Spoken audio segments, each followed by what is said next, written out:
আসসালামু আলাইকুম। হাই বন্ধুরা, কেমন আছেন সবাই? আলহামদুলিল্লাহ, আমি আপনাদের দোয়ায় ভালো আছি। আমি দুইটা কথা বলবো, একটু শুনবেন, কেউ ধাক্কা দেবেন না, একটু কথা দূরে শুনবেন। এই যে ছাত্র আন্দোলনে আমাদের বাংলাদেশের সকল ভাই বোন, কলেজ, মাদ্রাসা, স্কুল সবাই একত্র হইয়া আন্দোলন করছে, এবং কিন্তু আমাদের প্রবাসী ভাইরাও কিন্তু আন্দোলন করছে। দুবাই শহরে আমাদের কিছু প্রবাসী ভাই আটক আছে।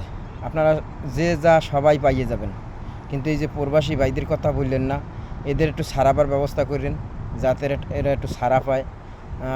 যে যে যার যতটুকু পারছে, যে যতটুকু পারছে এই আন্দোলনে শরিক হয়েছে।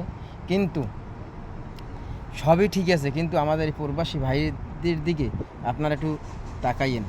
কারণ কারণ আপনারা যদি না তাকান তাহলে ওরা কিন্তু আর ছাড়া পাবে না। কারণ অল বিশ্বে সব জায়গায় বাংলাদেশের লোক আছে, সবাই কিন্তু এই আন্দোলনে শরিক হয়েছে। এমনকি রেমিটেন্স বন্ধ করে দিছি আমরা, রেমিটেন্স বন্ধ করে দিয়েছে। তবে সবার সব মেলবে, কিন্তু বাংলাদেশের শান্তি ফিরে আসবে।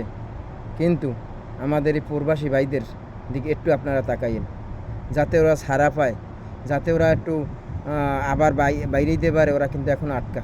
ওদের কথা একটু চিন্তা করেন, ওদের কথা একটু স্মরণ করেন। আসসালামু আলাইকুম।